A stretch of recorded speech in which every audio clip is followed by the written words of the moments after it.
I know it sounds crazy, but if you ever have an instance where you have leftover wine, don't put the cork back in the bottle. I have a way better tip that's gonna change your life. I'm Warner, I'm a sommelier, and I drink a lot of wine, so you can trust me. If you were to put the cork back on a bottle of wine that's half empty, you'll see half of this still has oxygen inside of it, and corks are porous, and this is still gonna allow oxygen to get into your wine. Not great. What you really wanna do is reduce the amount of oxygen to wine ratio. What I recommend is a mason jar. All you do is take whatever wine you have left over, pour that into the mason jar or any kind of airtight container. In desperate times, I have cleaned out a kombucha container and used that. Seal it tight, and there you have it. There is so much less oxygen in here than in the rest of the bottle. So you can get different mason jars depending on the size of wine you have left. I swear by this, it will make your wine still taste fresh even a couple days after you opened it. Whereas a day after I open a bottle of wine and I put the cork back on, I can tell a difference. Don't knock it till you try it, but if you do try it, let me know what you think. So I have led hundreds of wine tastings and have heard literally every single myth when it comes to wine. Let's debunk some of those. First myth, all wine gets better with age.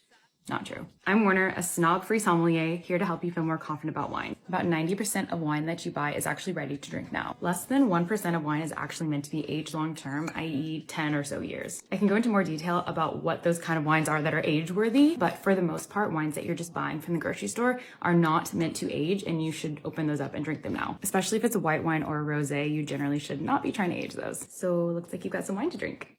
It actually used to happen to me all the time. When I drank certain wines, my face would flush, it would turn red, it would get hot, I might get a headache, and I couldn't figure out what was going on until I did. Let me tell you what worked for me. By the way, I want to preface, I'm not a doctor. I am a snob-free sommelier, and my job is to help you feel more confident about wine. I can only speak from personal experience and what I know, but hopefully this information will help you figure out what wines don't give you a negative reaction. So there are natural compounds in wines like sulfites, histamines, and tannins that some people might have more of a sensitivity to, so that could be one factor. Another important thing to note is that in the United States, wine is not regulated by the government, which means it's also not regulated by the FDA, which means they don't legally have to put an ingredients label on a bottle of wine. I don't know if that's something you've ever realized, but there's no nutrition facts, no ingredients. Most people think that wine is just made from grapes, and that's what should be the case, but not always. In the US, wineries are legally allowed to add over 75 different additives to their wines, like Mega Purple, which is a grape concentrate that adds a deeper purple color to your wine. It also adds some sugar. If wineries don't want to pay for expensive oak barrels,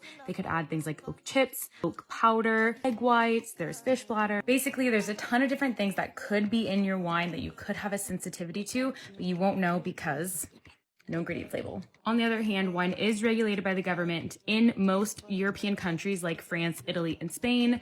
A lot of these additives are not legally allowed in those wines. So what worked for me was keeping a list of all the wines I was drinking and noting how I felt during and after, and then you'll start to see a trend. What I started to notice was when I was drinking American wines under $14 or $15, I was having those negative reactions. Wines that fall into that category are generally mass-produced, and usually they're the ones adding all of those additives. So I started making the switch to small production wine, which means wineries that are specializing in sustainability and organic farming, like your local wineries or wineries that are producing less than 10,000 cases a year. My symptoms went away. To this day, I cannot remember the last time I had a wine headache or I flushed from drinking red wine, which is crazy because it used to happen all the time. So again, that's just what worked for me. It might not be the answer for you, but I do think that being intentional, taking note of what you're drinking and how it makes you feel will help you pinpoint what's going on. If you guys have any other solutions or ideas that worked for you, please feel free to share.